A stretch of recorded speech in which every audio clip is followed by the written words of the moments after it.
together for a new reading session that will be beginning today. We've been through a wonderful journey with the help of our guide Quan Le through the mind of Mencius now for about 2 months and a bit. Cynthia and I will put all of the readings very shortly together in one single place and make it a post on our website, on the Rising Tide Foundation website. We're going to shift gears a little bit, but as Quan said, a lot of what we had read from Mencius sort of sets the stage for some of the ideas and the way of communicating and approaching these ideas that we will interact with as we begin to approach a little bit more some Indian and other philosophical matrices and systems through the words and writings of a particularly interesting poet, philosopher, I'd say poet philosopher named Rabindranath Tagore, who wrote a wonderful, well, he gave a series of lectures in England in the early 1920s on the theme of religion of man. And I originally only encountered Tagore when somebody brought to my attention an interview that took place and was recorded between Tagore and Albert Einstein. And it was a lovely interview. And I think some of you guys probably encountered this, where both men are just discussing their concept of the artist as they see themselves as scientists and artists discussing, but both artists and scientists see elements of each other in themselves, as well as their idea of the creator, whose creation both are trying to pay homage to through their mind's journey into the unknown, and then translating the fruits of those journeys in the form of poetic metaphorical imagery, sometimes taking the form of mathematical concepts, other times taking the form of poetic concepts that we wrap in symbols and we communicate to our fellow human beings. And it's just a really great little thing, but I didn't really know much more than that about Tagore, except he had some wonderful philosophy, very synergistic with those of Einstein's thoughts. So I picked up Religion of Man and found it to be a really refreshing approach. He's speaking to a Western audience, primarily Christian, mostly. I mean, you got to wonder, he's talking to a group of Royal Academy and Oxford intellectuals, so, you know, but presumably he's talking to a Christian audience, and he is trying to help them understand what is the most beautiful universal property of various faiths, especially with a focus of the Vedic and other faiths of the part of the world that he grew up in. But he also branches out, as we're going to discover. We won't read the whole book. His lectures were turned into a book. We're not going to read the whole thing. But Quan did, and when I asked him if this is something that's worthwhile, he said, sure, this is a worthwhile thing. So with Quan's blessings, I figured with confidence this would be a good thing to start with. And I figured today we'll probably read the first 3 maybe chapters if possible. And he will bring in Zoroastrianism, he'll bring in Islam, he'll bring in a variety of other faiths, but with a certain creative artistic spirit that loves freedom and loves a certain concept of God as a creative, active, living force, and not some sort of a abstract, you know, mechanical being with a big beard above creation or something like that. So Quan, did you have anything that you thought could be contributed to the opening remarks as well that I may have missed out on? Maybe I would like to say that the Indian perception of reality offers a kind of 4 pathways, okay? Because I think that one of the basic fundamental understanding coming from Indian civilization is that you have 4 kinds of man, essentially, in terms of how they apprehend phenomenal reality and absolute reality, okay? Most of you probably already heard of the expression karma yoga, okay? First, yoga is a Sanskrit word, meaning union, okay? Union with what? Union with absolute awareness, okay, the ultimate nature of reality. So Kakma Yoga uh, is the expression, but at the same time, the pathway for man, which would use action to be in union with absolute awareness. Okay, because Kakma is a Sanskrit word meaning action. Okay, and the second type of man would be yogi. Okay, because yoga is union, and the people practicing union with absolute awareness are yogi, of course. So the second kind of man would be bhakti yogi, and bhakti means devotion. Okay, so that kind of man would be in the journey to the ultimate reality, mostly through emotions and devotion. Okay, it doesn't mean that they don't have a karmic dimension in their life, but their preferential pathway is through emotions, devotions. And you have the Jnani Yogi. Jnani is written Gyani. There's another way to write it, which is JN with a little curve ANA, but that nya is not very obvious for pronunciation for Westerner. So I prefer to say Jnani Yogi. So that those Jnani Yogi will go to the absolute through intellectual understanding. Doesn't mean that they don't have actions or they don't have emotions, but they have a preference for intellectual exploration.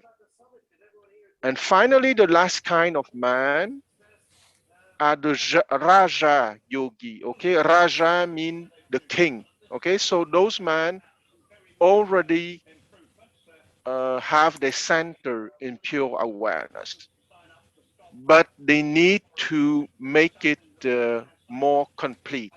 Okay, so those four pathways together are called Adi Atma Vidya. And Adi Atma Vidya is the science to make the soul uh, complete, to make the soul whole. And with Tagore,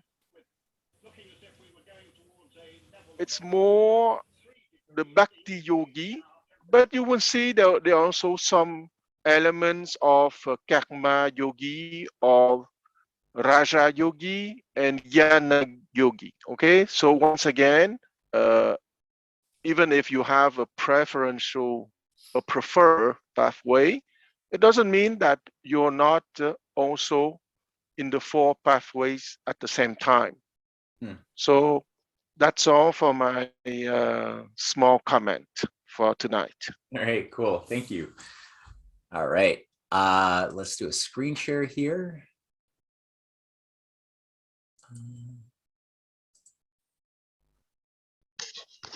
Oh. Okay.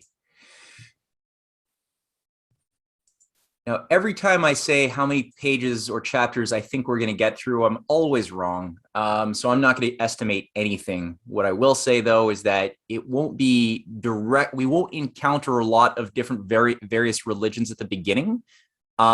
He's going to start with the characteristics first of what is desirable and what is the best of what human cultures feel and yearn for. In order to zero in on some of these universal constants before he starts getting into details. So in the first bit, keeping in mind, again, these are a series of lectures. Let's just start with the 2-page opening chapter. Who wants to do this little 2-pager from Tagore's opening remarks? Hey, Bob, you want to do the 2-pager here? I'll try. Can you hear me? Yeah, I can make it bigger too. I'll 1 second.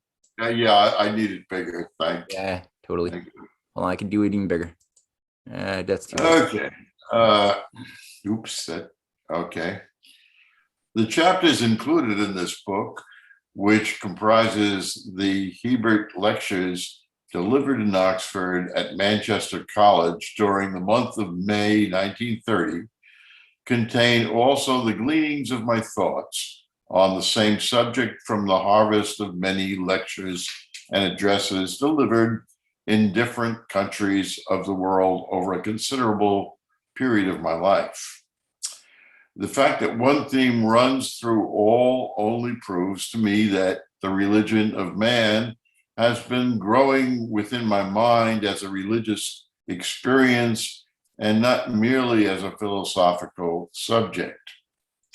In fact, a very large portion of my writings, beginning from the earlier products of my immature youth down to the present time, carry an almost continuous trace of the history of this growth.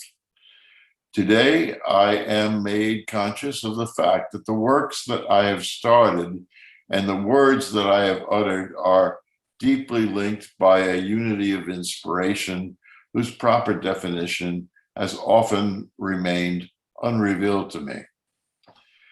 In the present volume, I offer the evidence of my own personal life brought into a definite focus.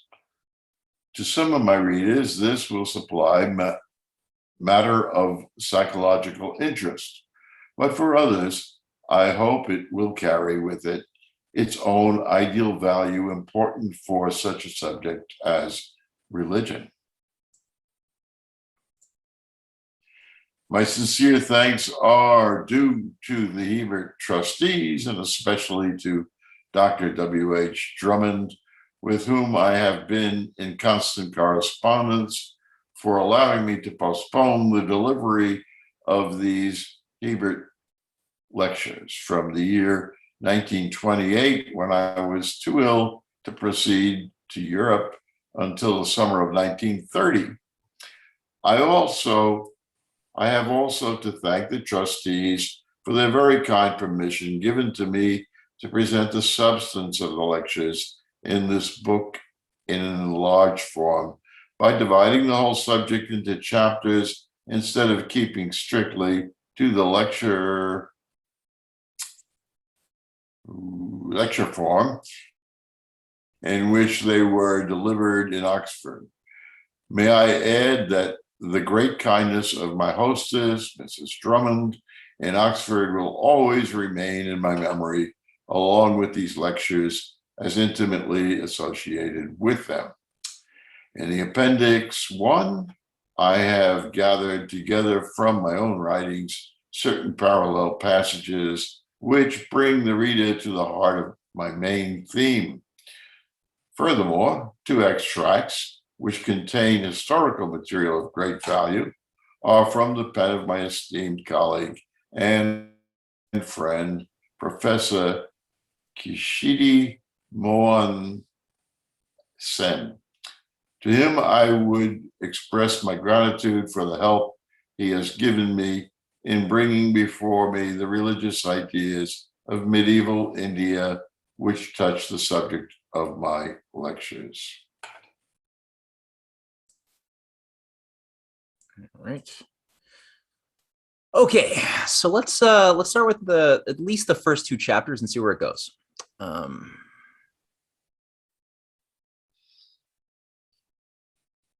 I didn't realize there was a poem at the beginning, but I'm sure Tagore would want us to read it. Kwan, do you think this is a poem written by Tagore? Probably so, eh? Composed for the opening day celebrations of the Indian College, Montpellier, France. So undoubtedly, it must be. Yeah.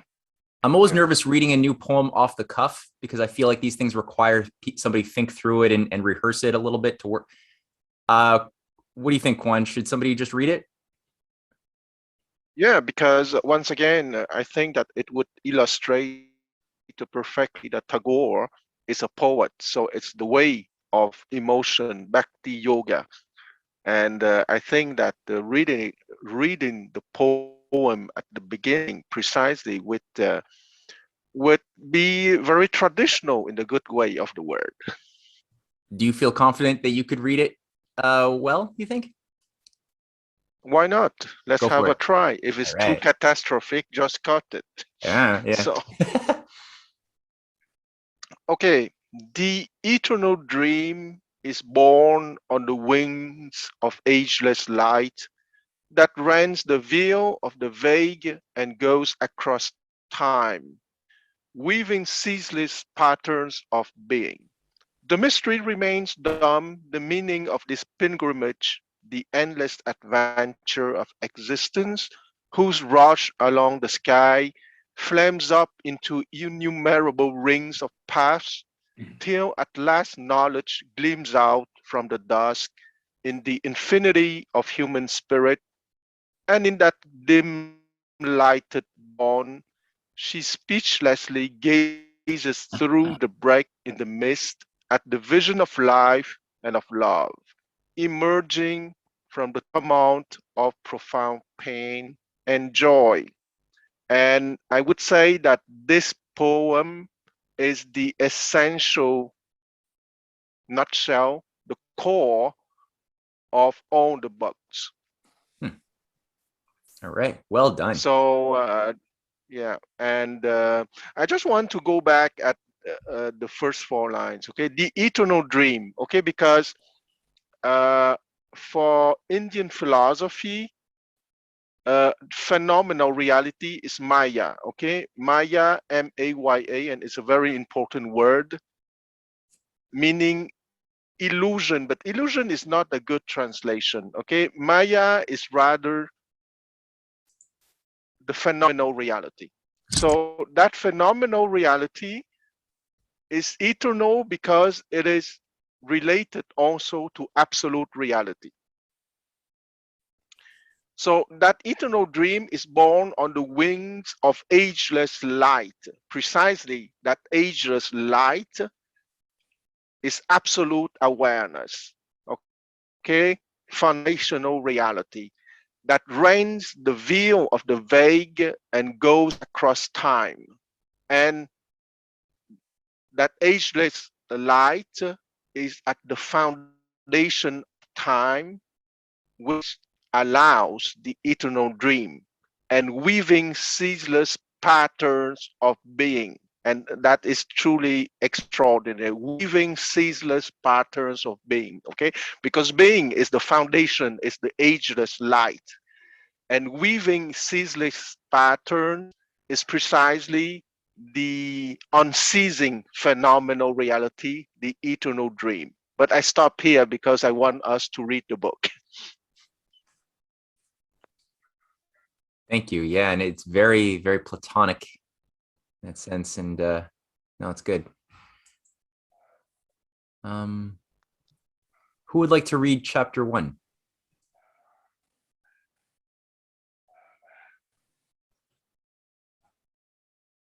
Yonghang, go for it. Last time I promised that I would try with Mencius, but already ended. So I would try with Tagore. Thank you so much for the opportunity. Thank you. The religion Hold of on. man. Bob, Chapter I'm just gonna 1. put Yeah, I'll get you my. Oh, great. Thank you, Bob. Okay. Thank you. Chapter 1. Man's universe. Light.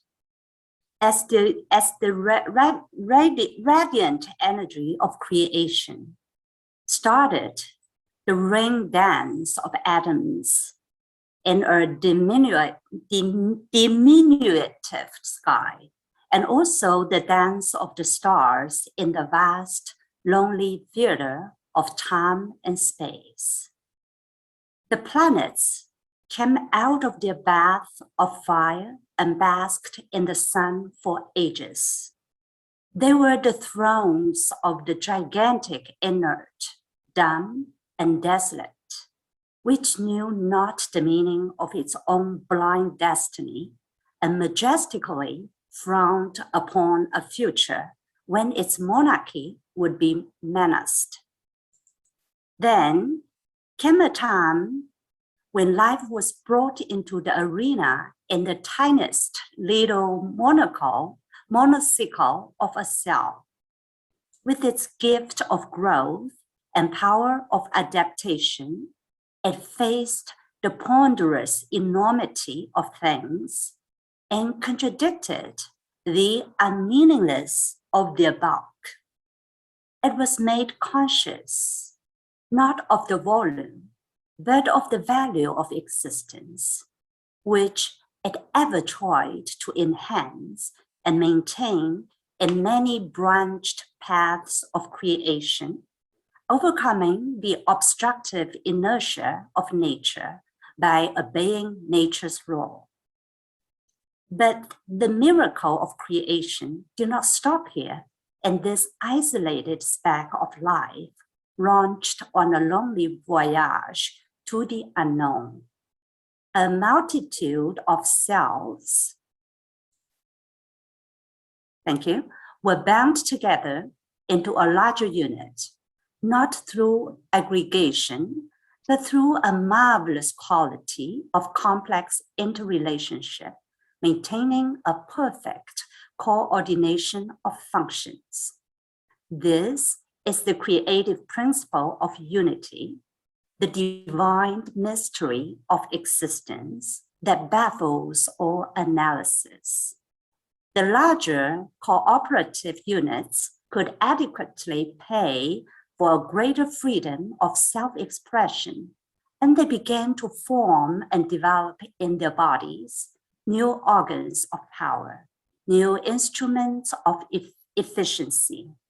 This was the march of evolution, ever unfolding the potentialities of life. But this evolution, which continues on the physical plane, has its limited range. All exaggeration in that direction becomes a burden that breaks the natural rhythm of life. And those creatures that encouraged their ambitious flesh to grow in dimensions have nearly all perished of their cumbrous absurdity. Before the chapter ended, man appeared and turned the course of this evolution from an indefinite march of physical aggrandizement to a freedom of a more subtle perfection. This has made possible his progress to become unlimited and has enabled him to realize the boundless in his power. The fire is lighted, the hammers are working, and for laborious days and nights, amidst dirt and discordance, the musical instrument is being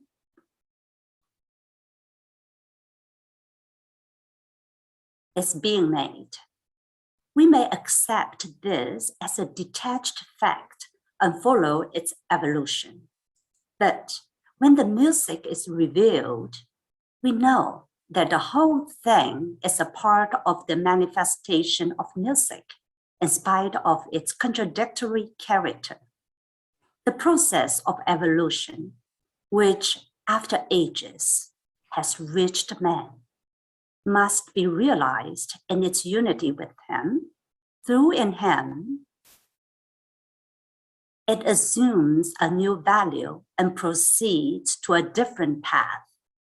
It is a continuous process that finds its meaning in man. And we must acknowledge that the evolution, which science talks of, is that of man's universe. The leather binding and title page are parts of the book itself. And this world that we perceive through our senses and mind and life's experience is profoundly one with ourselves. The divine principle of unity has ever been that of an inner interrelationship. This is revealed in some of its earliest stages in the evolution of multicellular life on this planet. The most perfect inward expression has been attained by man in his own body. But what is most important of all is the fact that man has also attained its realization in a more subtle body outside his physical system. He misses himself when isolated. he finds his own larger and truer self in his wide human relationship. His multicellular body is born and it dies. His multi-personal humanity is immortal. In this ideal of unity, he realizes the eternal in his life and the boundless in his love. The unity becomes not a mere subjective idea, but an energizing truth. Whatever name may be given to it, and whatever form it symbolizes, the consciousness of this unity is spiritual, and our effort to be true to it is our religion. It ever waits to be revealed in our history and a more and more perfect illumination. We have our eyes, which relate to us the vision of the physical universe. We have also an inner faculty of our own, which helps us to find our relationship with the supreme self of man, the universe of personality. This faculty is our luminous imagination, which in its higher stage is special to man. It offers us the vision of wholeness, which for the biological necessity of physical survival is superfluous. Its purpose is to arouse in us the sense of perfection, which is our true sense of immortality. For perfection dwells ideally in man, the eternal, inspiring love for this ideal in the individual, urging him more and more to realize it. The development of intelligence and physical power is equally necessary in animals and man for their purposes of living. But what is unique in man is the development of his consciousness, which gradually deepens and widens the realization of his immortal being, the perfect, the eternal. It inspires those creations of his that reveal the divinity in him, which is his humanity. In the varied manifestations of truth, goodness, and beauty, in the freedom of activity, which is not for his use, but for his ultimate expression. The individual man must exist for man the great, and must express him in disinterested works, in science and philosophy, in literature and arts, in service and worship. This is his religion, which is working in the heart of all his religions in various names and forms. He knows and uses this world where it is endless and thus attains greatness. But he realizes his own truth where it is perfect and thus finds his fulfillment.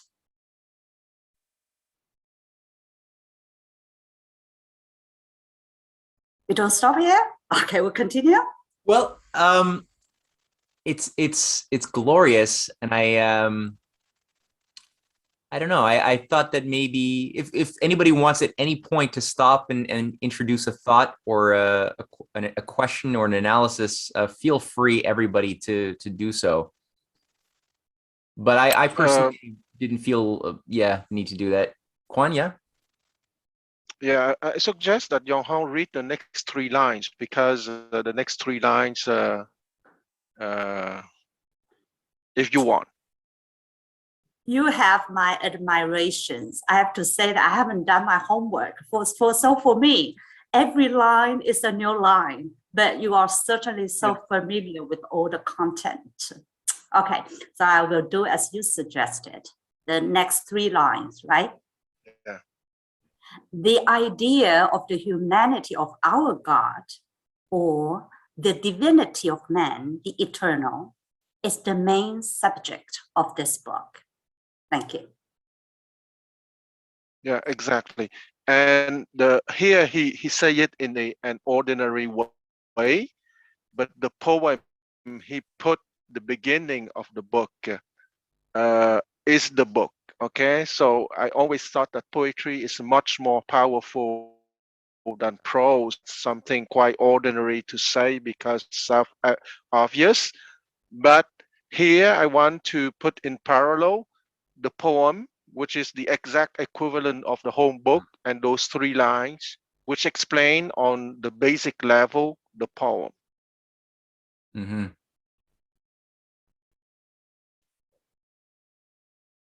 Right.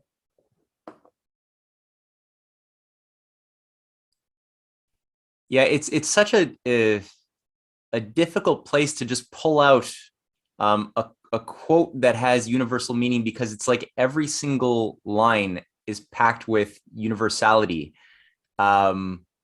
It's there's a lot in there, but as you pointed out, the poem is sort of the best condensation of these ideas that take a few more extra pages to unpack in a prose fashion. Absolutely. And the thing that I want to add too is that don't take the poem as something fancy. It's not only a succession of fancy words. Okay, it's the philosophical explanation, and also I'm sorry to use such a clumsy word, but it's also the technical explanation of Adi Atma Vidya. Okay, or if you take the word technical in the Greek etymology, it would sound less clumsy because technical comes from techne, and techne means the art or the skill of. Okay, so the poem, of course, at the first level is a collection, a set of fancy words, but those fancy words is a very powerful way to express also the way and to the minutiae of the techniques. Mm-hmm.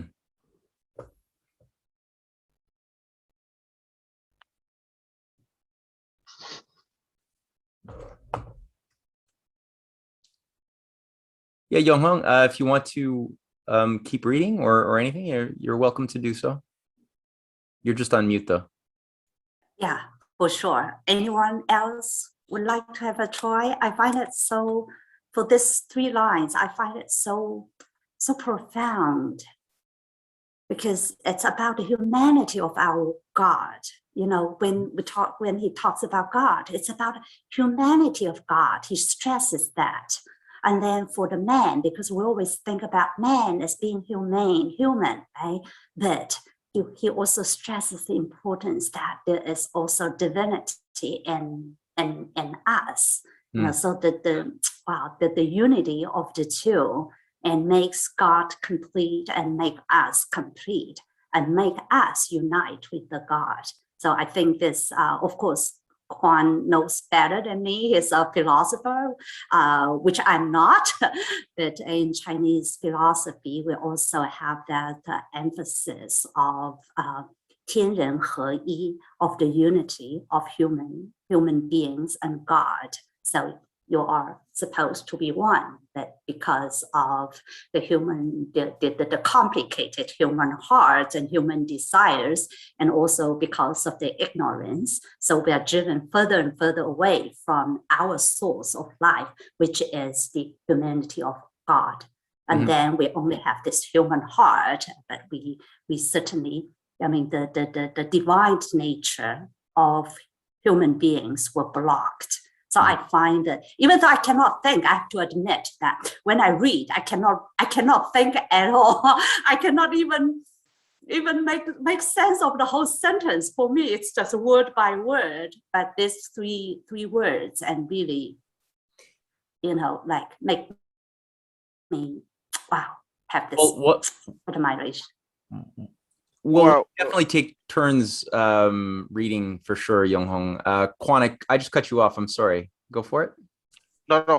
I just want to say that doesn't matter who will read the next lines or the next 4 or 5 paragraphs, but the next 4 or 5 paragraphs are very central, okay? Because Tagore now will speak about his personal experience, a pathway to realization, okay? And that is something, believe me. I just want to throw in one thought that arose before we continue reading, and I don't want to say too much because that's very important. But the idea that I just really that struck me with how Tagore began by looking at first what is unity and diversity, because we obviously are a being, and he's like, well, what are we? We're made up of parts, but he makes up the point that we're not simply an aggregate. It's not a quantity of sum of parts that make us up. There's a pattern and a purpose and an interrelationship, which is the substance, which is where the substance of what we are is found. Whereas, you know, a materialist would say, no, we are the cells that make us up. There is no such thing as purpose. That's a chimera. But he immediately jumps in with the negation. He's like, no, that is what is essential. And from there, he begins to look at the evolution in a very anti-Darwinian way, because the Darwinian approach is a random mutation function which causes change and no directionality. Whereas he's obviously saying what we can see by the evidence of everything in the universe is that there is indeed a directionality and a purpose and a form and a function to things. And that we see it in nature and we see it in human life.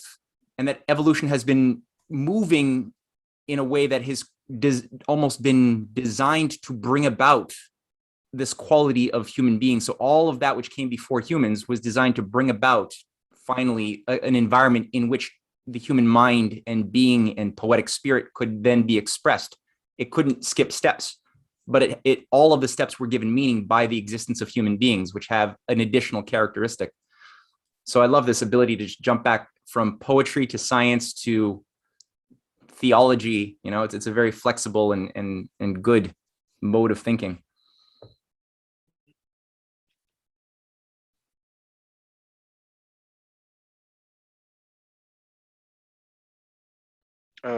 Young Hong, do you want to read the next 3 paragraphs? Why not? I spend Okay. too much time speaking Mandarin, so it's it's a great time for me to practice a little bit of my English. If you you don't get tired. Thank you. So the idea of the humanity of our God, or the divinity of man, the eternal, is the main subject of this book. This thought of God has not grown in my mind through any process of philosophical reasoning. On the contrary, it has followed the current of my temperament from early days until it suddenly flashed into my consciousness with a direct vision. The experience which I have described in one of the chapters which follow convinced me that on the surface of our being, we have the ever-changing faces of the individual self. But in the depth there dwells the eternal spirit of human unity beyond our direct knowledge. It very often contradicts the trivialities of our daily life and upsets the arrangements made for securing our personal exclusiveness.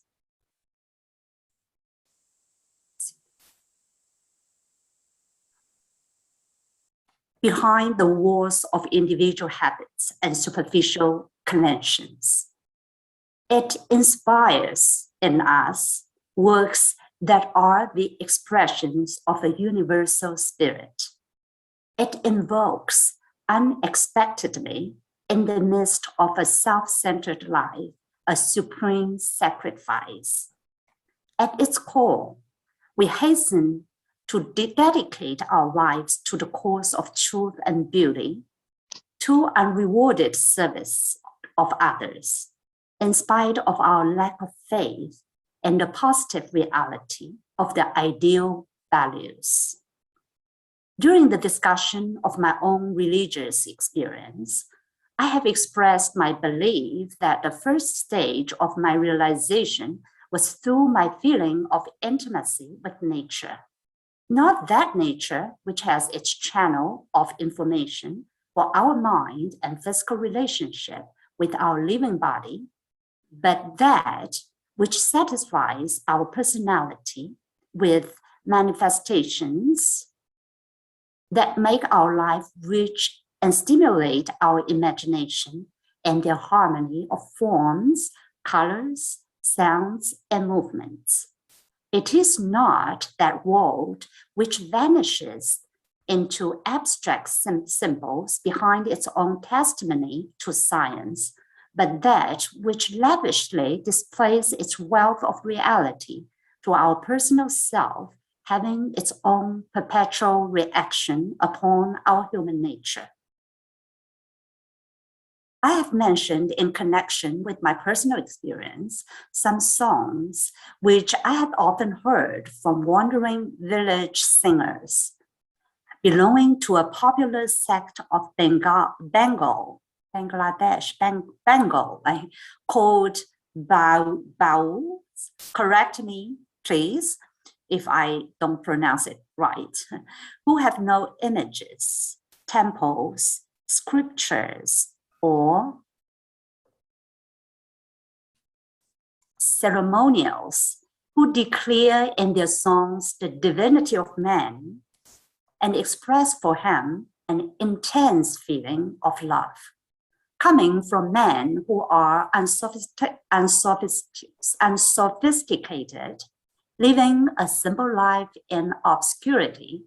It gives us a clue to the inner meaning of all religions, for it suggests that these religions are never about a god of cosmic force, but rather about a god of human personality.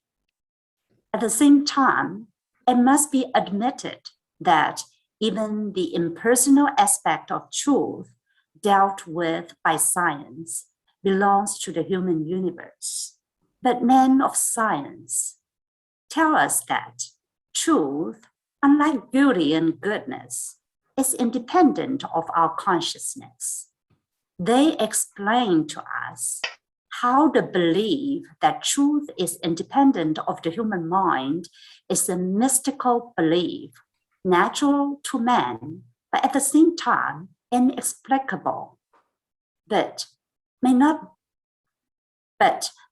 the explanation be this: that ideal truth does not depend upon the individual mind of man, but on the universal mind which comprehends the individual.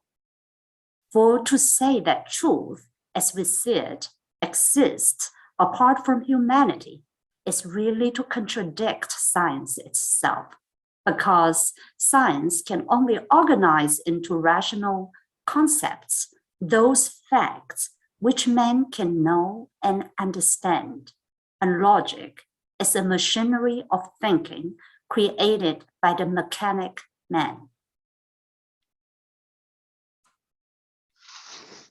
The table that I'm using with all its varied meanings appears as a table for man through his special organ of senses and his special organ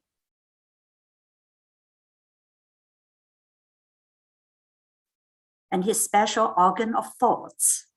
When scientifically analyzed, the same table offers an enormously different appearance to him from that given by his senses.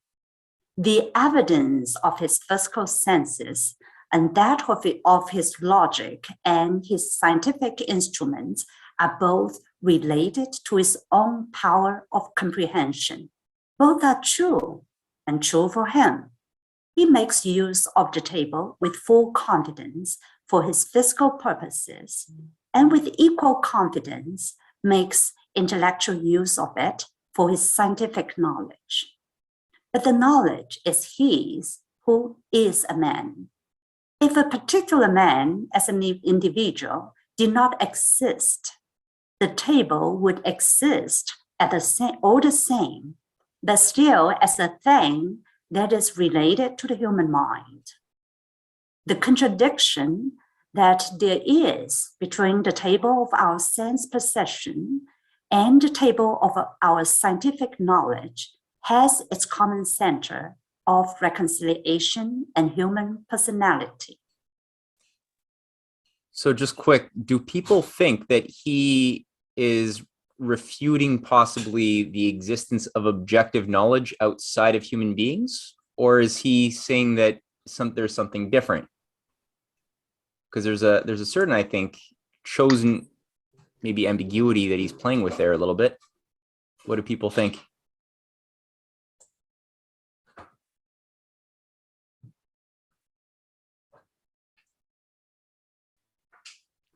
For me, sorry. Sorry. On the contrary, no. I say don't be shy. So please, Yang Hong.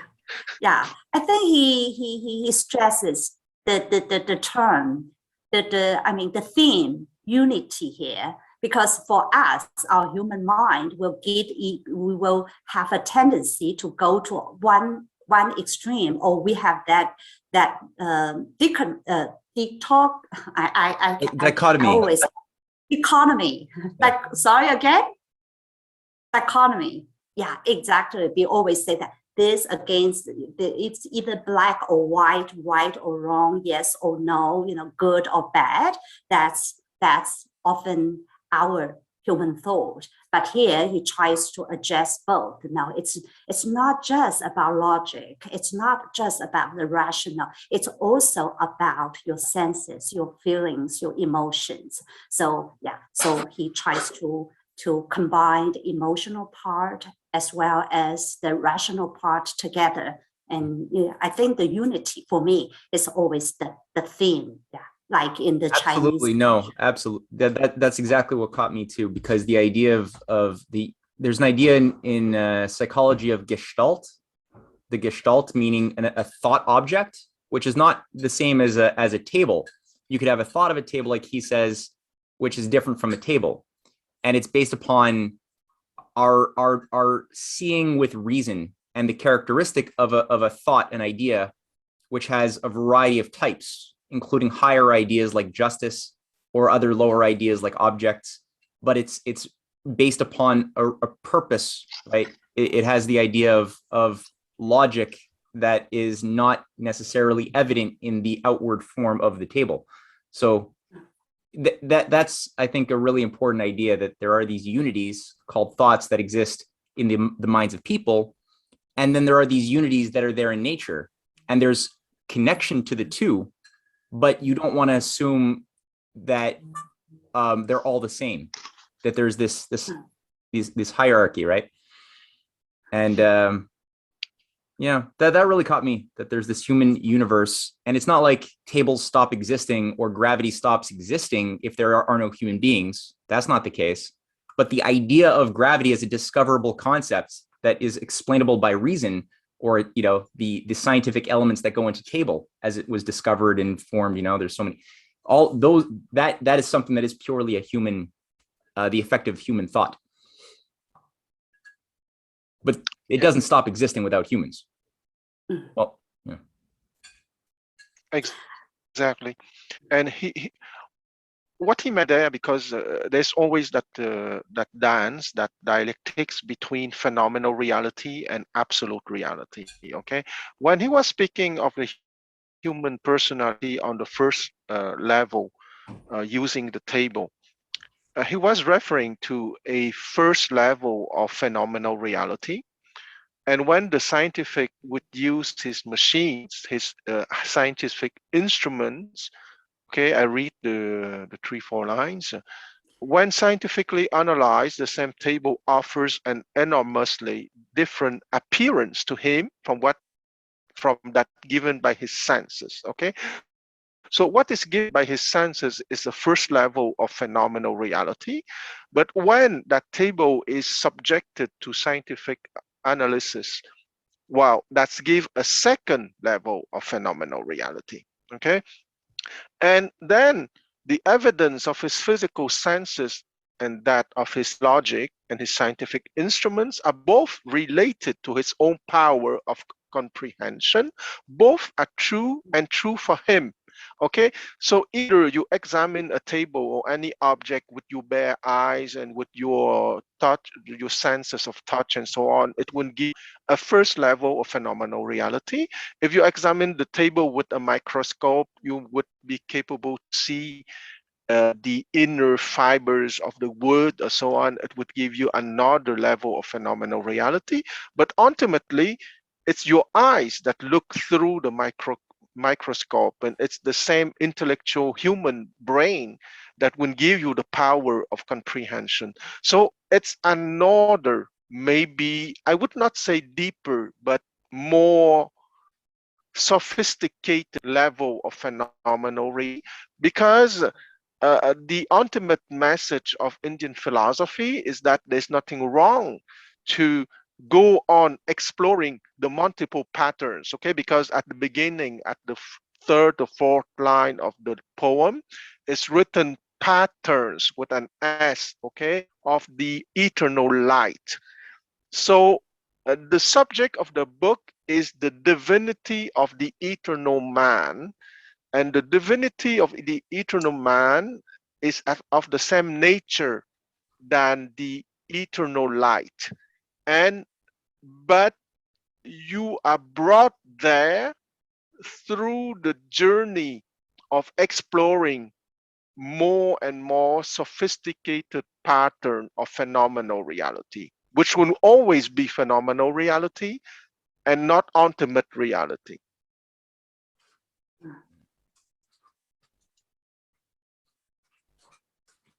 Mhm.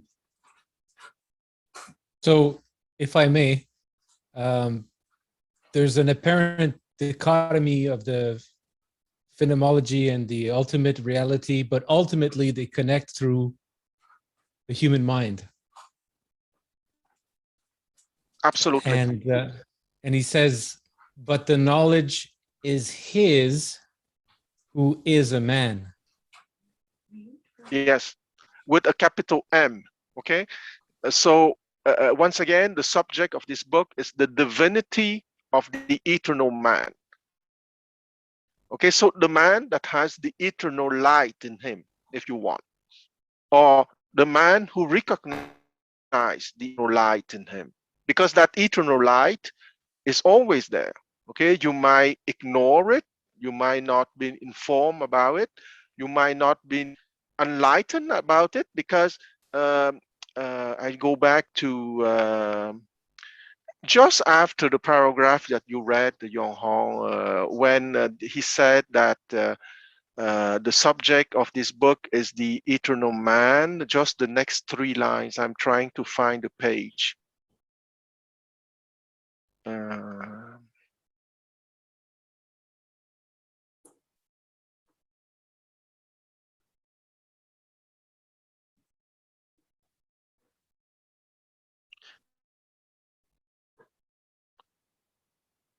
Okay, this thought of God has not grown in my mind through any process of philosophical reasoning. Okay, and here philosophical reasoning, the problem with the word philosophy is that we can give it the level of depth that we want. Okay, but here philosophical reasoning understand intellectual exploration. Okay, so it's not intellectual.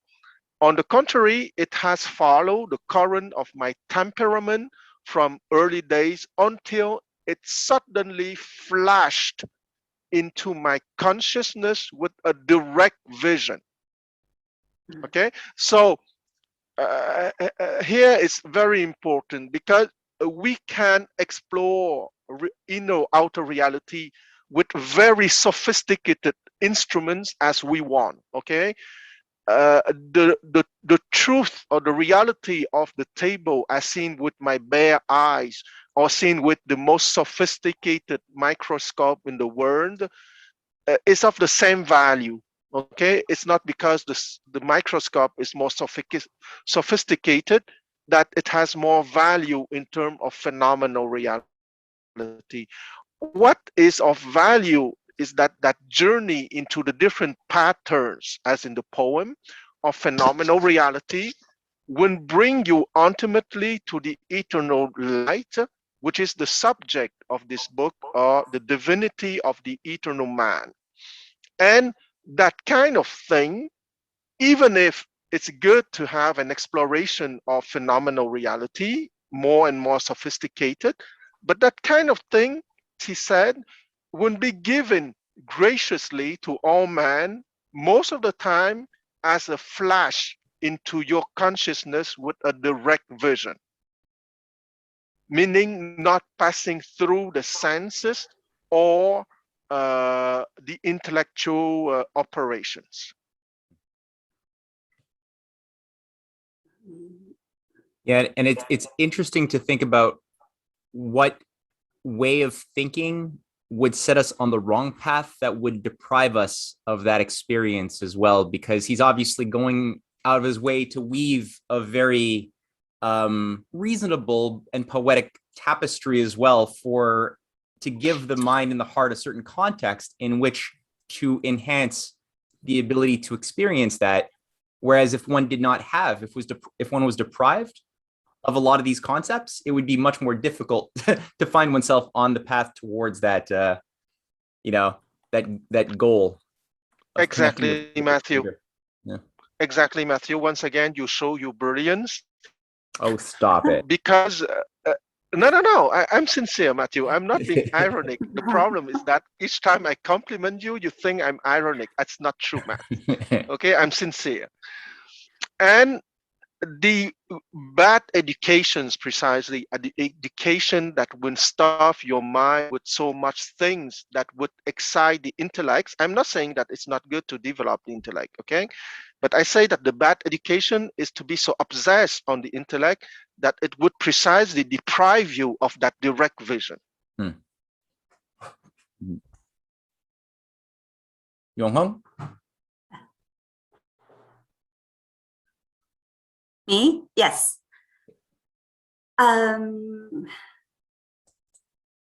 What's your question again, Luke? Me? Look.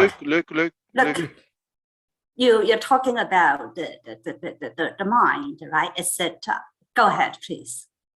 Oh, I didn't have a question, but I was just relating how important it is that this human presence or this human mind is given to all, as Quan said. But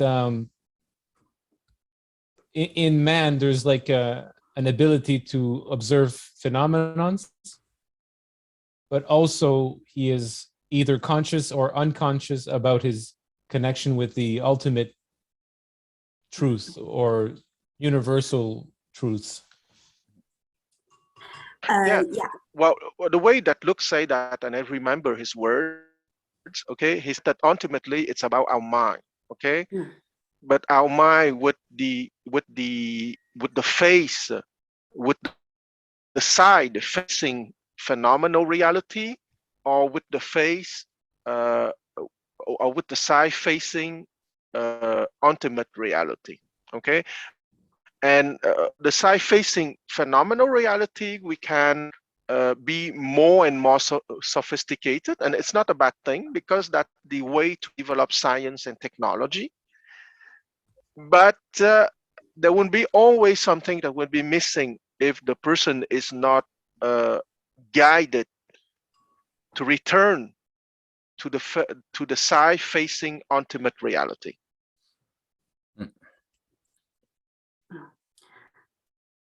Thank you, Quan, and thank you, Luke. And I'm asking this question because last time, actually, I still remember that we were starting the last chapter of Mencius, right? And I compared the version that we used and also with another version I read previously. And I realized that the title was translated as exhausting the mind. So we're Yeah. talking about the human mind, right? But actually in Chinese, it's about exhausting the capacity of heart. So for the Chinese, right, I'm only talking from my perspective right now, okay? So there is a difference between mind and heart. So even though here it's talking about the human mind, but for me, it's the human heart, because mind is only the function of the brain. Yeah, but the heart is the channel or the medium between body, mind, and soul. So for me, it's the heart. For example, like when we smell a flower, right? We go out and this is the flower, all of a sudden we feel so much joy. And, you know, like we feel that joy in our heart instantly without even have to think. But then after a flip of second, we start to ask ourselves, what's the smell? How come it's so fragrant? We try to use our mind to make analysis. But the heart, I mean, the function of the heart actually goes beyond the functionality of the mind. So that, you know, I know it's not an easy thing, and it's not, you know, we don't need to spend much time here making the distinctions, but I have to point out that for me, like there is a huge difference between the mind, the human mind, and the heart. Yeah. My Forgive me, eyeballs but, my eyeballs moved ahead a little bit into the next paragraph, which I think Go ahead.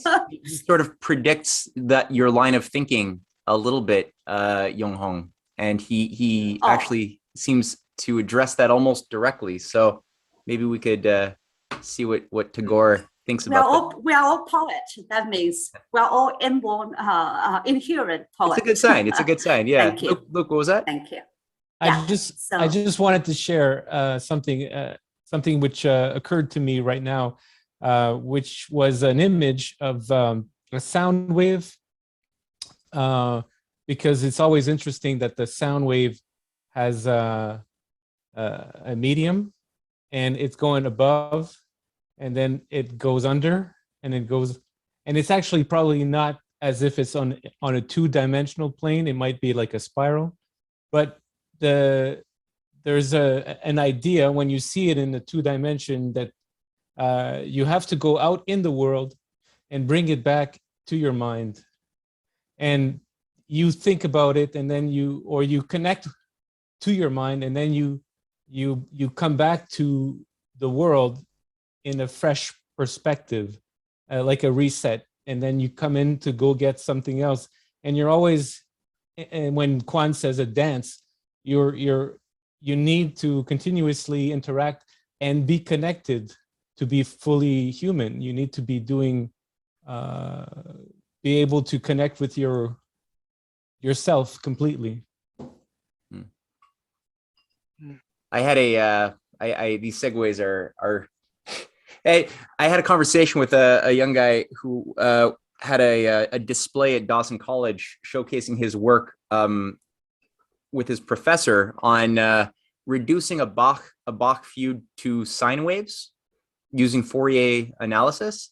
And they couldn't do it exactly, right? Because Bach is not repetitive, though there are functions that repeat, but Bach is doing something that they don't understand, but they think that they can somehow get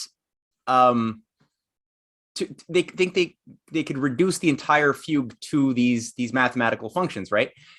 And in talking to them, I quickly came to realize that they really didn't like Bach.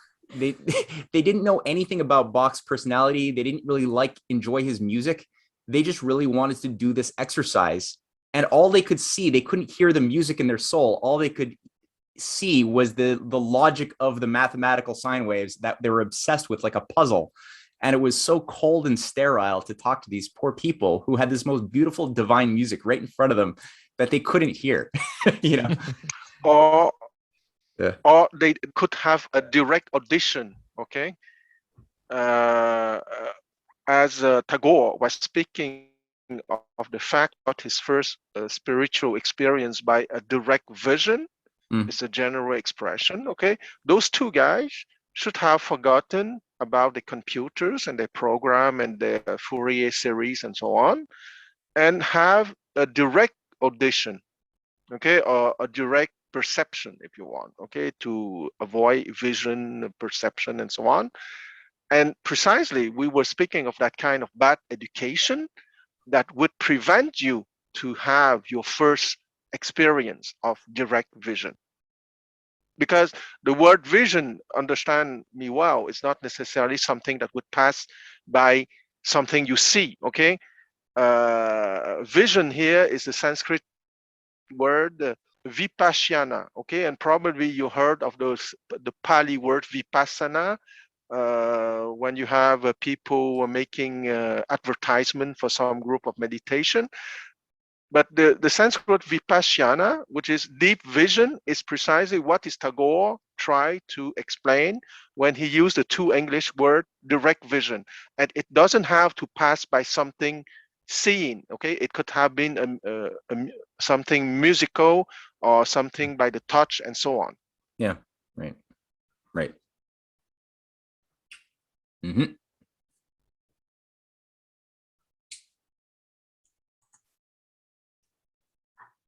Can I have one more example here? I know that we're taking too much of It's my time. good. This is what Tagore would have wanted, I think. Yeah, thank you. So I just a couple of days ago, I just watched a video clip. It's about some photographers being asked to take a photo for a same person, right?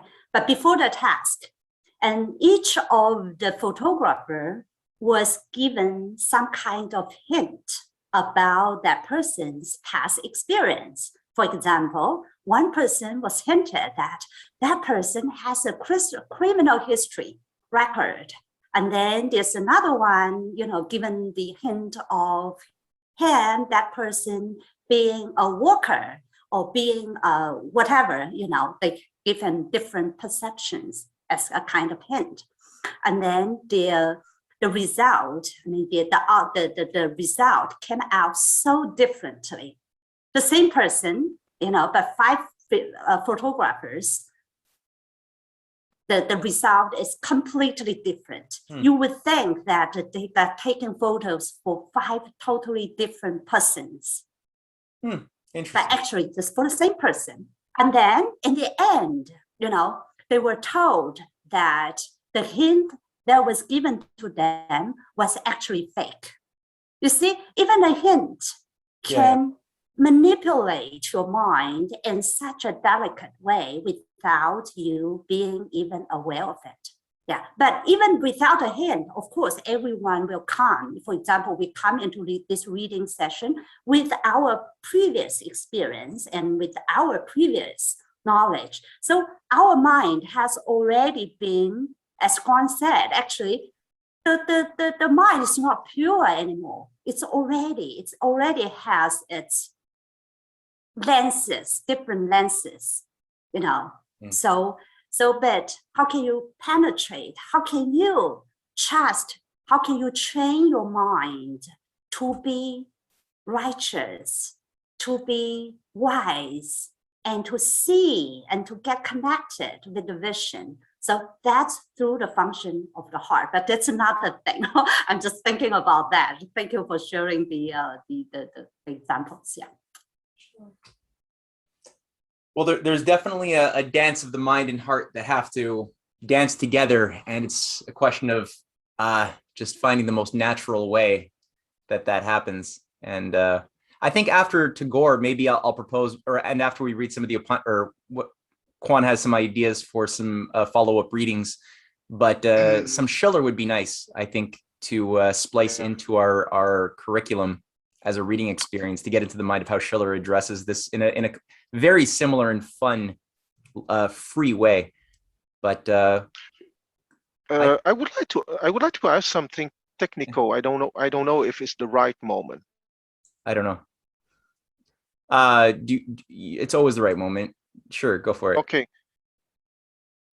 because the problem is that the word mind in English covers so many things. Okay, I know that I'm a maniac of Sanskrit, that I'm a little bit biased towards Sanskrit because I think it's the language that is the most precise when speaking of the function of thinking and so on. But when you said the mind, it means the Manipura chakra, okay? Meaning the functions of intellectual perception and intellectual operations, okay? And when you speak about the heart, once again, it's a superior level of development of consciousness that I think that here we all understand that the heart is not the physical palm, okay, but it's the level of development of consciousness that is just above Manipura chakra, and which is it's called Anahata chakra. And Anahata is two Sanskrit, Anahat, okay, meaning the place, the unstruck sound, okay. Why the unstruck sound? Meaning that is produced but without striking something, okay. How is it possible? It's precisely the beginning of the place where the direct vision is possible, okay. Once again, there are 7 chakra, and the Manipura chakra is at the 3rd place, and the Anahata chakra is at the 4th place. So it's not the maximum of the human development, but still it's higher or deeper, okay. Maybe deeper is better than higher. It's deeper than the intellectual perception, okay. Because to return to the sophisticated instruments, as long as you explore the different layers of phenomenal reality, which more and more sophisticated instruments like the bare eyes to examine the table or the microscope to examine the table, you have 2 different versions of phenomenal reality, one which is more sophisticated. But in terms of the journey of human consciousness, is at Manipura chakra, okay, meaning the exploration with the 6 senses, because for Adi Atma Vidya, the mind, the intellect is a senses, okay, at the same level than the eyes or the ears, okay. But if you want to go deeper into, to go back precisely to the eternal light, you have to go deeper to the unstruck sound, and what in Chinese is called the heart. And here sometimes most of the time I'm for the Chinese culture, but sometimes I'm more for the Sanskrit culture because it's more precise. The heart here is Anahata chakra, okay, meaning the development of the journey of consciousness where you are closer to the eternal light and facing precisely the side where is that eternal light, and not another more sophisticated layer of phenomenal reality, okay. Yeah. Suppose that those 2 guys with their Fourier machine were capable to find some interesting relationship in the back, I don't know, l'art de la fugue, the art of fugue. It would be a more sophisticated layer of phenomenal reality that they would expose, but they are not closer to the eternal light by doing so. Yeah.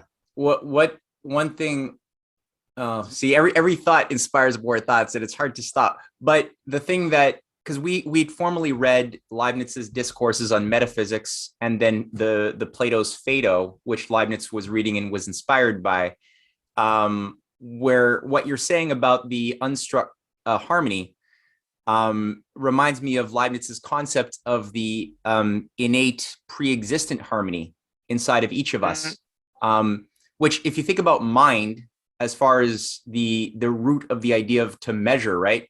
Mens is to measure, and to measure is partially quantitative because you're measuring, oh, is something relative to something else. But then there's also that quality of judging that, you know, okay, this is more, this is less. I've now passed judgment, which is a quality that is not located in just like the ruler itself. But then when you're dealing with this idea of that Leibniz is raising of the pre-existent harmony, it's sort of like this internal resonance. You know, when you're moving, you're looking for, because how do you judge if you're searching for something you've never experienced before, as far as like a new discovery is concerned? You've never experienced the discovery, though you're hunting for it as a truth seeker. It's outside of you. So what do you compare it to against in order to say, aha, I found what I'm looking for. I recognize it. But how do you recognize it? You've never seen it. So there's this inner resonance that will resonate when you're zeroing in on the thing that the eureka, right? The thing that allows you to say, aha, that's it, eureka. So there's something resonant in the universe outside of us that doesn't make a sound, but it awakens that resonance inside of us to say, aha, I've judged this now to be the way, that's what I was looking for. Yes. So there's this passing of judgment that works with the mind and the heart together in a harmonic way. Yes, the direct vision. Okay, and usually the big discoveries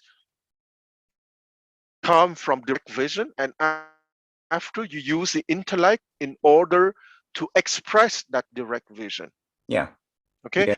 and same for the spiritual experience. Okay, as I said in the beginning, the poem at the beginning is everything that will be explained in prose in the next 250 pages of the book. Okay, because the poem is the direct production that has been done, that has been created after the fundamental event, which is the direct vision. Okay, because after a direct vision, either you compose a piece of music if you know to compose music, or you will write something that closely resembles to a poem, even if you never learn the standard rules of writing a poem. Okay, maybe he never learned the rules for writing a poem, but he would produce something that most of the human beings would call a poem, meaning a text of extreme energy and of extreme density that would be explained in ordinary words that it would take 200 or 300 pages to explain those 12 lines. Well said. That's great. Let's keep reading. Yeah. Before going on, I have to say one thing. Okay, I like that two words about the function of the mind. One is measure, and the other one is judge. So my mind would have measured and judged my level of English and stopped me from volunteering to read. That's my mind, you know, measuring mind. But then my heart would urge me to do it because it's about the heart's connection, right? I come here not to show off, not to, you know, I come here as a person, you know, I want to make friends. I want to get to know you all. And I want to be known as well as a true friend. So my heart overcomes my judgmental and measuring mind. So I'll continue with the reading. Okay. You are Thank living you. study. Yeah. Where were we? At the end of page 20, the last paragraph of page 20. Yeah. Thank you. The same thing holds true in the realm of idea. In the scientific idea of the world, there is no gap in the universal law of causality. Whatever happens could never have happened otherwise. This is a generalization which has been made possible by a quality of logic which is possessed by the human mind. But this very mind of man has its immediate consciousness of will within him, which is aware of its freedom and ever struggles for it. Every day, in most of our behavior, we acknowledge its truth. In fact, our conduct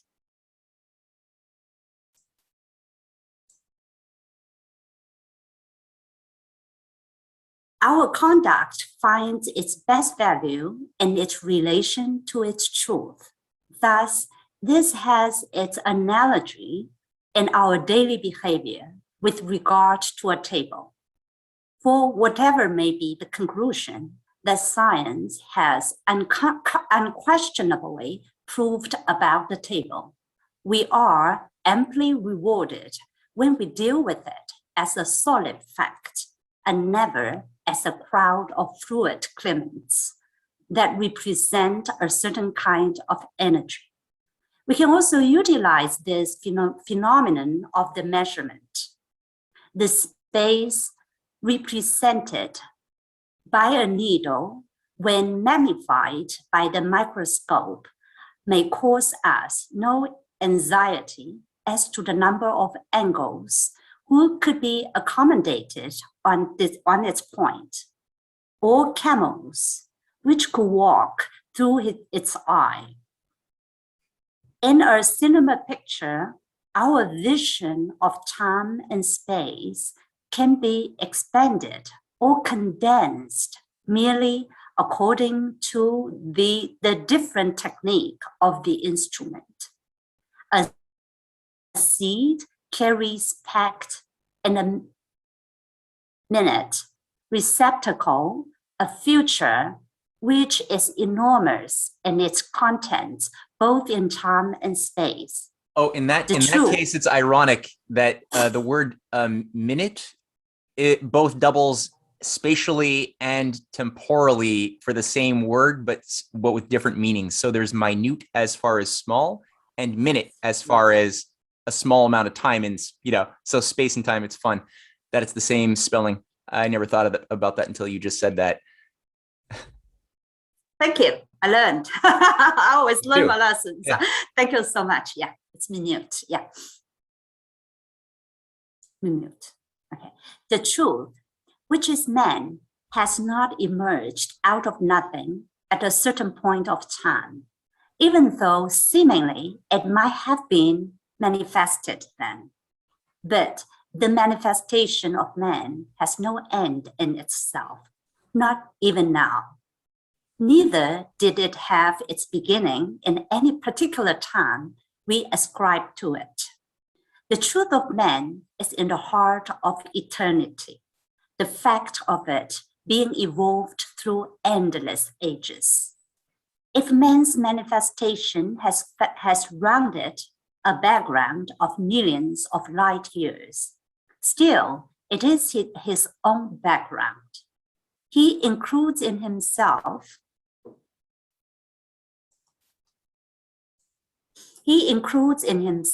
the time, however long, that carries the process of his becoming, and he's related for the very truth of his existence to all things that surround him. Relationship is the fundamental truth of this world of appearance. Take, for instance, a piece of coal. When we pursue the fact of it to its ultimate composition, substance, which seemingly is the most stable element in it, vanishes in centers of revolving forces. These are the units called the elements of carbon, which can further be analyzed into a certain number of protons and electrons. Yet these electrical facts are what they are, not in their detachment, but in their interrelationship.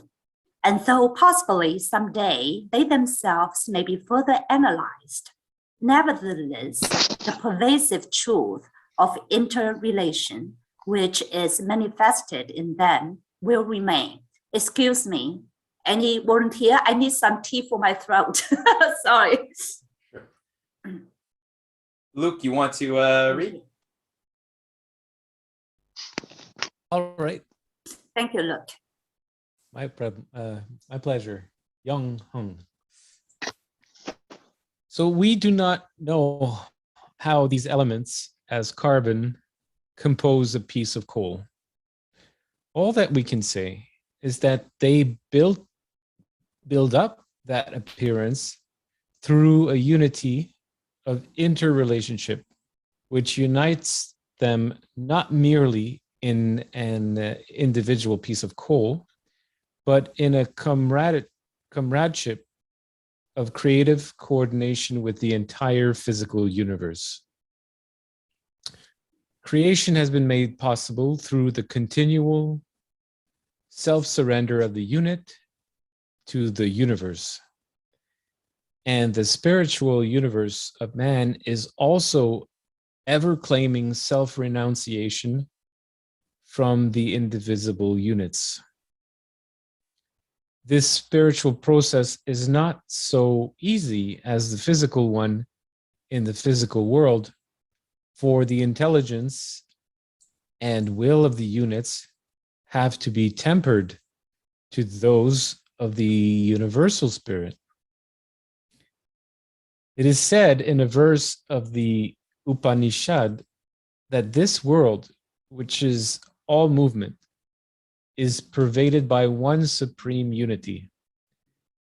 And therefore, true enjoyment can never be had through the satisfaction of greed, but only through the surrender of our individual self to the universal self.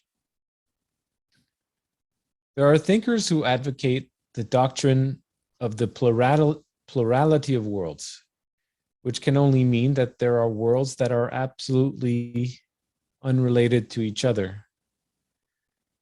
Even if this were true, it could never be proved.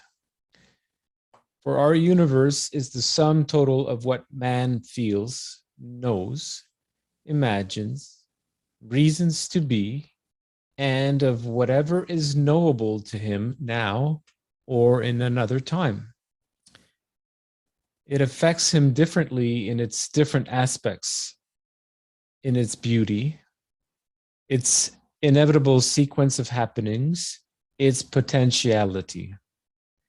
And the world proves itself to him only in its varied effects upon his senses, imagination, and reasoning mind. I do not imply that the final nature of the world depends upon the comprehension of the individual person. Its reality is associated with the universal human mind, which comprehends all time and all possibilities of realization. And this is why, for the accurate knowledge of things, we depend upon science that represents the rational mind of the universal man, and not upon that of the individual who dwells in a limited range of space and time and the immediate needs of life. And this is why there is such a thing as progress in our civilization. For progress means that there is an ideal perfection which the individual seeks to reach by extending his limits in knowledge, power, love, enjoyment, thus approaching the universal. The most distant stars, whose faint message touches the threshold of the most powerful telescopic vision, has its sympathy with the understanding mind of man, and therefore we can never cease to believe that we shall probe further and further into the mystery of their nature. And we know that truth of the stars, we know the great, or as we know the truth of the stars, we know the great comprehensive mind of man. We must realize not only the reasoning mind, but also the creative imagination, the love and wisdom that belong to the Supreme Person, whose spirit is over us all, love for whom comprehends love for all creatures and exceeds in depth and strength all other loves, leading to difficult endeavors and martyrdoms that have no other gain than the fulfillment of this love itself. The Isha of our Upanishad, the super soul, which permeates all moving things, is the God of this human universe, whose mind we share in all our true knowledge, love, and science, Service. and service, and whom to reveal in ourselves through renunciation of self is the highest end of life. It's good to recall for those who were Towards the there end of the for chapter. the reading of Max Planck's philosophy of physics a few months back. And remember what Max Planck was saying. This is about the universal spirit that all true scientists should have abiding faith in, and without which that faith you could not discover anything qualitatively new. I just see so much of that spirit in Tagore's formulation of this universal mind, which he has faith in, which has this ideal knowledge of all truth that allows for progress to happen, because it's progress according to what standard, right? What are you getting better at or self-perfecting towards, unless you had some ideal that we could never actualize but is always pulling on us or inspiring us, right?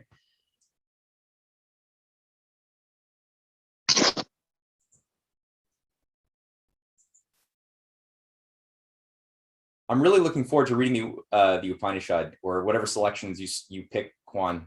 I'm really, really, really looking forward to that. Well, the Isha Upanishad would be a good choice because it's only one page, but it's so dense that that page could be discussed during 3-4 sessions. Okay, cool. Awesome. Well, just a technical comment. Upanishad are 3 Sanskrit words meaning at the feet of the master.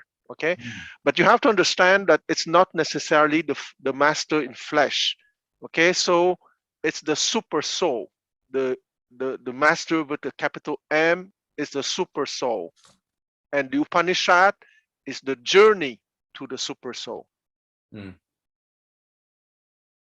I think this idea of breaking down this apparent divide between the objective and the subjective domains is very, very valuable as well, because we so easily dichotomize the inner world of our personal world, where emotions and all these things exist, and the external world where objective reality exists.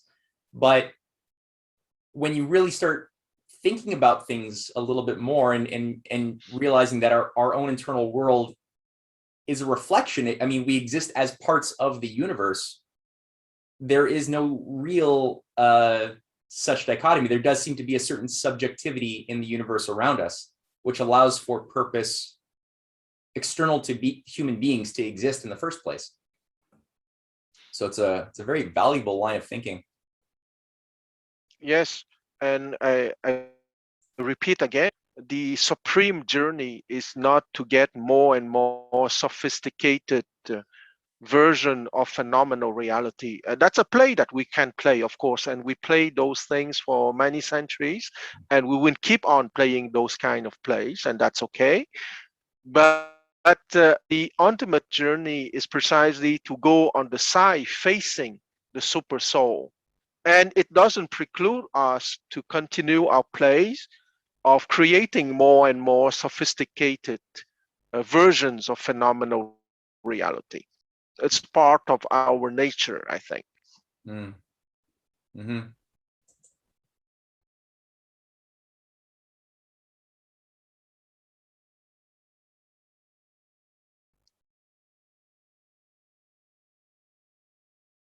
Yeah, there's definitely a lot in here. Do we want to read a little bit into the second chapter, or do we want to sort of just chat a bit before we end? It's 9:36. We still have like 20 minutes or something like that, I think. There are boots, yeah. Yeah, I would suggest to discuss it. I suggest to read again together the poems, okay? Because and I would like to hear the opinions and the understanding of others on the poem. What do you think? It's a great idea. I think it's a great idea, you know. I think Okay. it's not about just for me, my understanding about reading a poem or reading the classics, it's never about reading or understand the text itself, but it's about the connection, you know, like how we understand this, and then, you know, how we can connect our own life with the poem or with the classics. For me, that's the most, that's the way that I read. Thank you. Okay. Does someone have the urge to read the poem? Because it's a incredible poem. Can you make it bigger? Sorry, Yeah, Matt. yeah, I can. Thank you. Who would like to give it a go? How many do we have? Sorry, because my screen, I can only see 1, 2, 3, 4, 5 of us, because I don't want to take the opportunity, too many opportunities. We got Eureka, we got Kevin on top of Luke, Bob, Yumi, Kwan, and then Skylark. Who's Skylark? That's me, Desiree.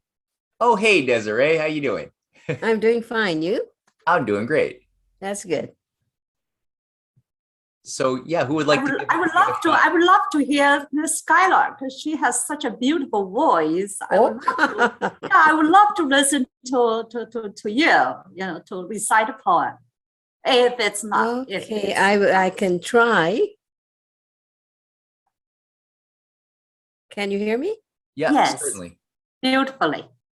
Okay, I'll try. The dream is born. The You missed one. eternal dream is born. It starts with the first three letters. The first three words of the eternal dream is the beginning. Okay. The eternal dream is born on the wings of ageless light that rends the veil of the vague and goes across time, weaving ceaseless patterns of being. The mystery remains dumb, the meaning of this pilgrimage, the endless adventure of existence, whose rush along the sky flames up into innumerable rings of paths, till at last knowledge gleams out from the dusk in the infinity of human spirit, and in that dim-lighted dawn, she speechlessly gazes through the break in the midst at the vision of life and of love, emergent from the tumult of profound pain and joy. Santinitikan. Thank you. Yeah. That was very nice. Thank you. Thank you. I have a question. Yes. Why there is the pronoun she? Why she and not he? Where is this? The third line from the end. Oh, she speechlessly gazes through the. Is through the break in the mist. Why she and not he or it? Till at last longing. Because she is. It's more. I mean, we look at.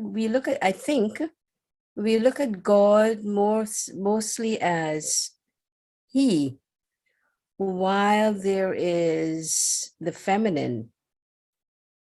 I think. Am I getting it right?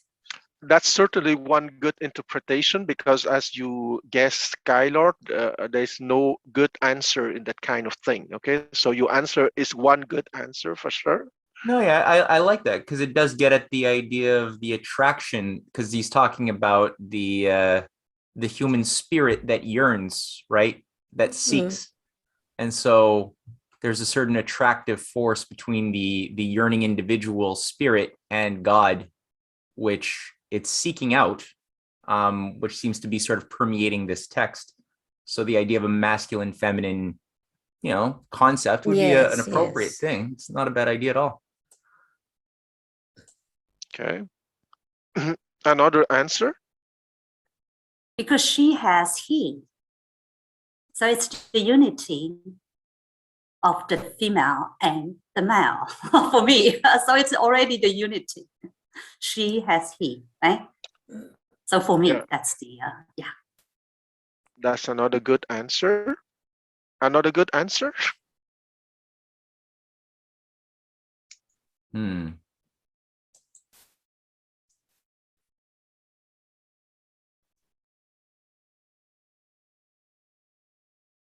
One possible good answer is in English, the boats, the ship, we use the feminine pronoun to call a boat, okay? We say she for a boat or ship. Or for even for a country, okay? When I speak of China, I say she, okay? Because a country is like a kind of boat, of ship, okay? So she here, for me, represent the ship of our journey towards the eternal light. Mm. So once again, there's no absolute good answer. I think it's my answer is one possible good answer. I have one more. Go Okay. ahead. Sorry. So because the very first line says that the eternal dream is born. When we use this word born or given birth, it's always associated with mother. So that's the source of life. So it's a boat, or it's a boat traveling back to the source of life. So for me, it's also the image of a mother giving as the source of life. Mm. Thank you. Absolutely.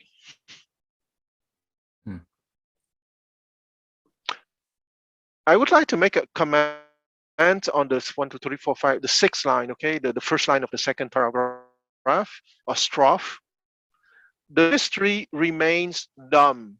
The meaning of this pilgrimage, the endless adventure of existence, whose rush around the sky, flamed up into innumerable rings of path till at last knowledge gleams out from the dusk in the infinity of human spirit.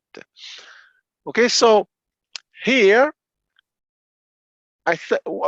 what makes me excited that is the mystery remains dumb. Okay, so it's not a warning, but a reminder that to reach to certain depth of the ultimate reality, you cannot use speech, you cannot use the intellect. Okay, to go back to the chakra, Manipura chakra is very useful to express some direct vision, but or to create more and more sophisticated versions of phenomenal reality. But it's not with Manipura chakra that you will truly be capable to explore the mystery, because the mystery remains dumb. There are deeper realities that we can try to express by the intellect, and the intellect means the usage of concept and words, but it's not by the Manipura chakra or the intellectual operations that we will be capable to journey to the ageless light. Mm-hmm. When I think of the mystery remains dumb, I think of us trying to search the meaning of life all the time. No? Absolutely, absolutely. And as the answer that we are giving here, there's not one good answer, but there are many good answers. That's why in the fifth of that strophe, flames up innumerable rings of paths. Mm-hmm. Yes. And so we have to search and search, we come up with so many various answers. Maybe they're never the right ones. Or there are many right ones, or as one of the poet asked, after having received many answers, what is the question? Mhm.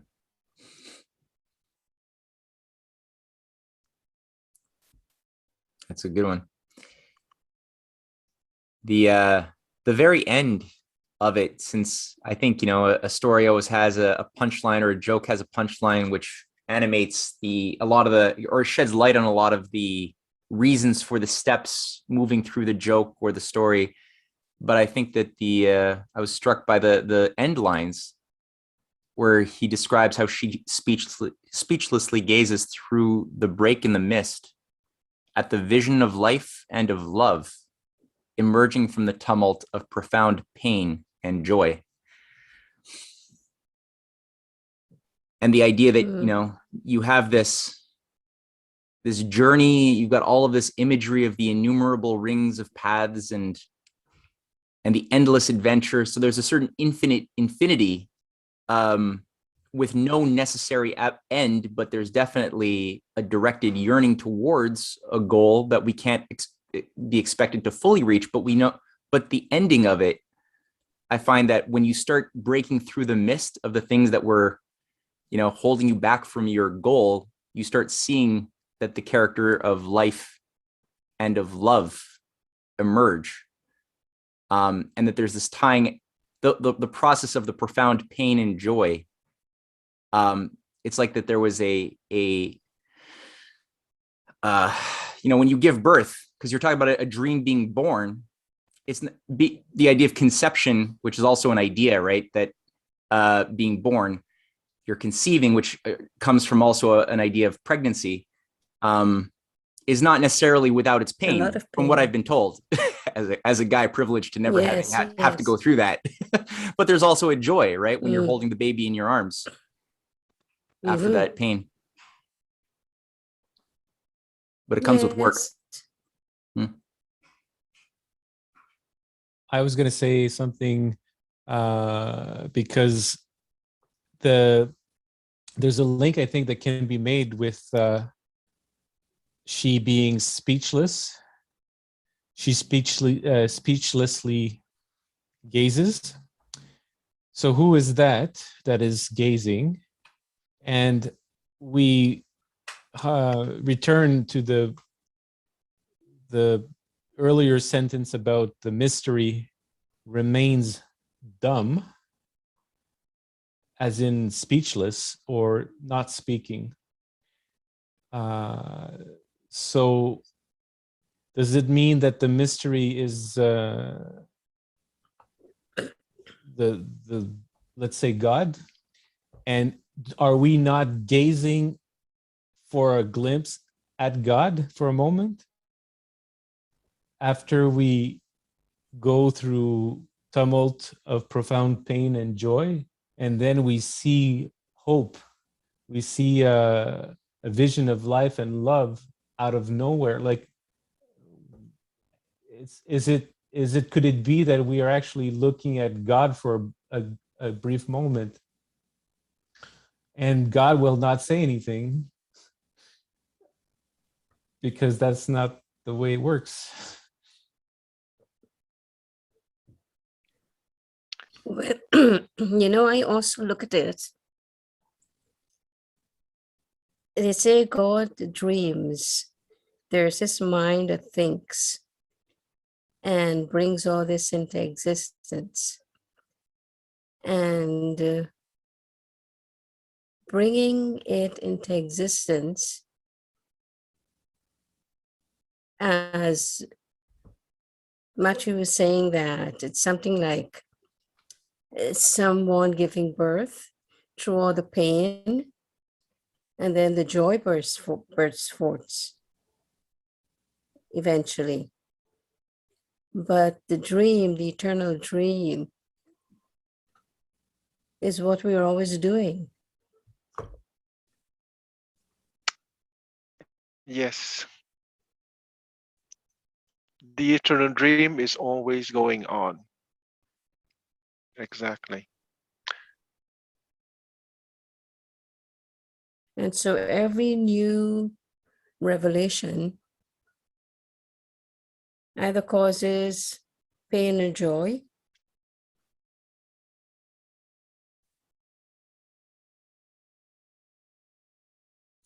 Either causes or is caused. Either causes or is caused by a process that involved pain or joy. yes. Hmm. Right. Yes.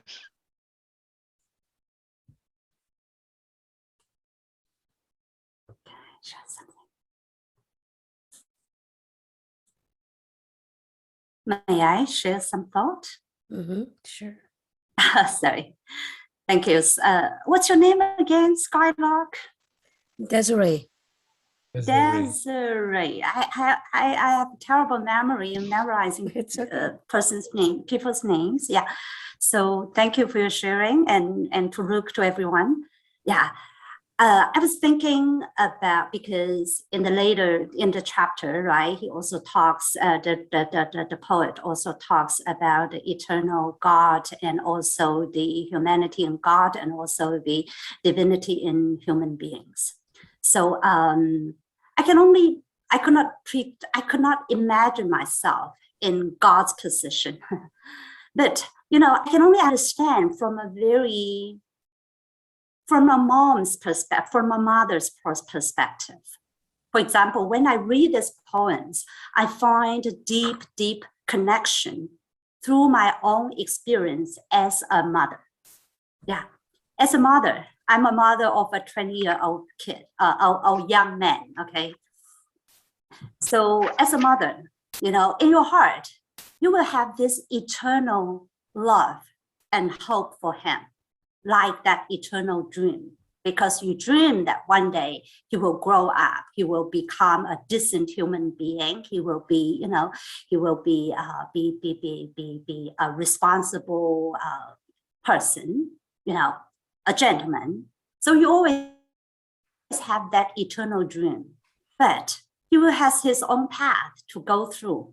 So for him, life ahead is always a mystery. He has to struggle his own way out. For my son, for example, for 7 or 8 years, like he has a very bumpy, secondary school ride, very difficult one. So through those whole process, it's like a mystery, as you don't know what's going on tomorrow, the next day, you'll never know what would come out of it, even from his experience. Yeah, because he also had that innumerable rings of paths, because everything is possible for him. He may go to this path, or he may take a different one. Yeah. But with as a mother, all you can do, you only gazes, you can only watches, you can only wait, with great patience, with that love, with that patience, and, like never losing the hope. So during this journey, his journey is also mine. That's all I always said to my son. I said, it's not just about your journey, it's my journey as well. That's like us, the pilgrimage is not just about our journey to the source of life, to God. It's also about God's journey to us, reaching our heart. Yeah. So through this, but if you cannot see that vision of life and love, it's difficult to sustain. It's difficult to go through the whole journey. So, but if once you have that source of hope, you have that source of love in your heart, for most of the time, I have to say that I am speechless. I have been speechlessly gazing, because that's the time that you have to cultivate your patience for a life to blossom, to a life to bear fruit, for a life to finally take the journey that you think is right. So the whole process, it really emerges from the tumult of profound pain and joy, because it's going through the process, it's a lot of pains. But at the same time, it's a lot of joy because you will have the luxury to witness the growth of a life, you know. So for me, that's the connection with my own life experience with the poem. So I could, even though I still could not understand eternal, but, you know, being a mom for 20 years already, you know, show me something about being eternal. Thank you. That's beautiful. That's good. Yeah. Yeah, right. Because it obviously, it's to give the child that you love the freedom to make their mistakes is a painful thing to sometimes watch, and a fear of what other mistakes they could make is painful. But then to see the joy of them making wise decisions occasionally is very good. So yeah, that's really nice that you shared that the way you did. That's good.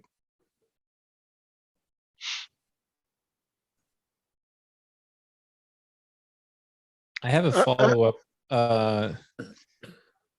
This idea of being the mystery remains dumb, and then she speechlessly gazes through the break in the mist. Mhm. For some reason, I connected two, and my mind is focused on them. But it occurred to me that because this poem eventually, like after this poem, the essay or the work of Tagore is making a connection right at the beginning between man and God being united. Because we normally think of ourselves or man as one and then God the other, what happens when a human being's mind contemplates this reality of an eternal quality? Is his mind, is his instinct to speak?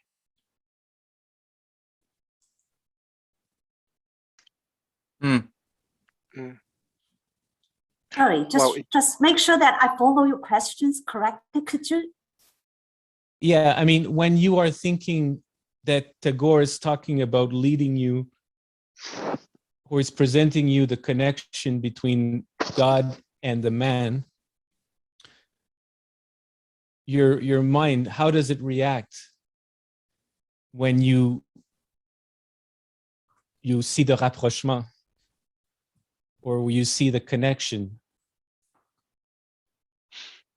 Can I share something? Yes? What I also see for myself is if we go deeper into the human spirit and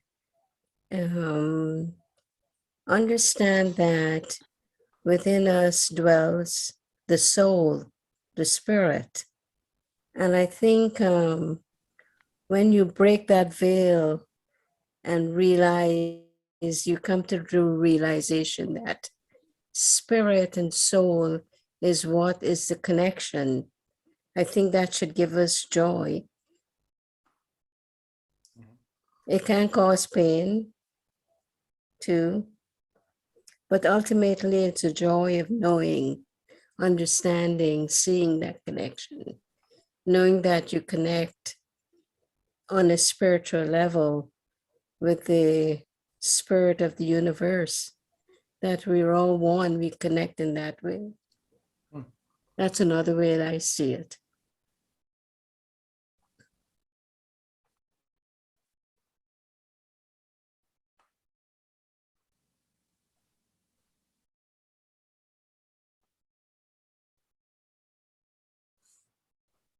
Can I also, sorry.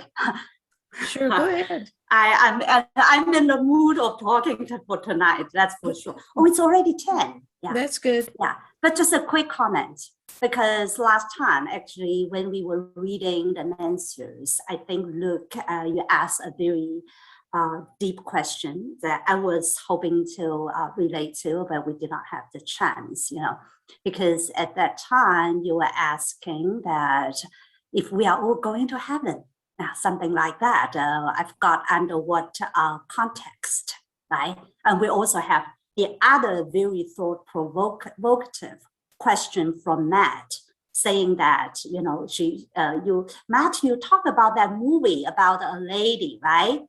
Who was thinking that she has the right connections with the right source, like she did what was supposed to be good, but it turned out in the end that the connection was actually from a lower world or from an unreliable source. Something like that. I was hoping to ask you to share the link of the movie, but you asked also the question there. How do we know if the connection is a righteous, the connection is with a reliable or good source? I think those questions are very profound. Well, yeah, I vaguely remember. I think I was bringing up the example of the movie of Joan of Arc that had recently been produced by Hollywood as a bad thing. It was the movie was created to destroy young people who were watching the movie. It was called The Messenger, and it was designed to destroy people's ability to understand the actual person of Joan of Arc, who was a beautiful soul who gave her life for something grand for humanity, and her love of France and her hate of empire and injustice. So she suffered a torturous death, which inspired many people over many generations to do great things. And this new Hollywood movie basically spins it so that by the end you come to the conclusion that it wasn't God who she was inspired by or who was speaking to her as she had thought, but rather it was the devil the whole time, which is the horrifying shock, like all of this was for nothing.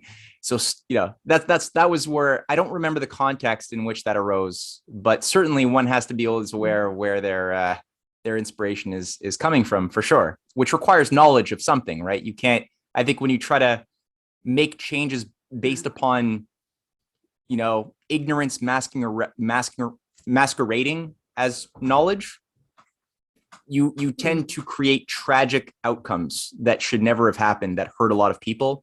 But if you take the time to really establish true knowledge that you've merited, then you base your actions upon firm foundations, you could then do great things that are very good for people, which is, I suppose, ultimately the lesson. How much are we listening to our conscience guided by our reason, or our reason guided by our conscience? I'm not too sure which, but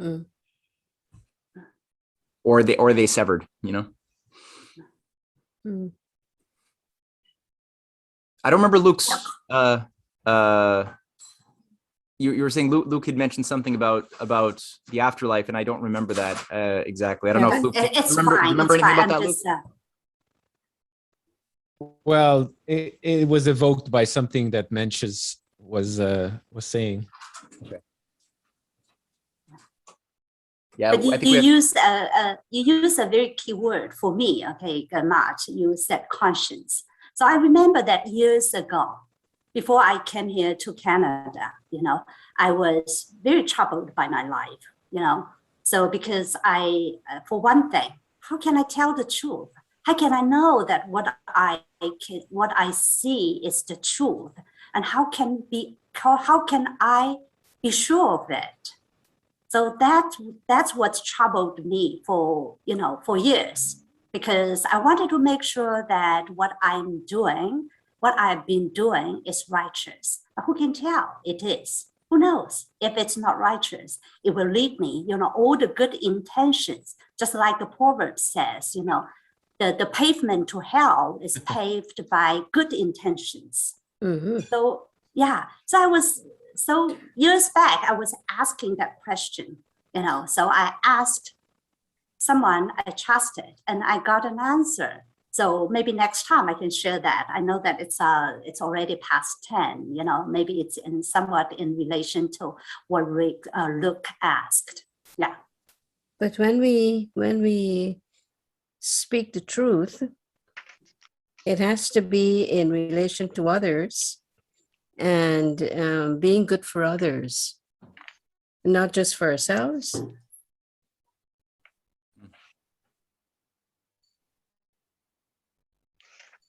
Yeah, I think you're saying like there are certain standards, certain characteristics of truthfulness that lies don't have the same characteristics. And it's good to take some time to explore those, because a lot of people would say there's so many different opinions about where the world should go right now, and some people would say that it's best to approach the world from the standpoint of will to power. The strongest should be able to impose their will onto the weaker and establish peace through that pathway, you know, where everyone is obedient, and then we'll get peace, apparently, is what is promised.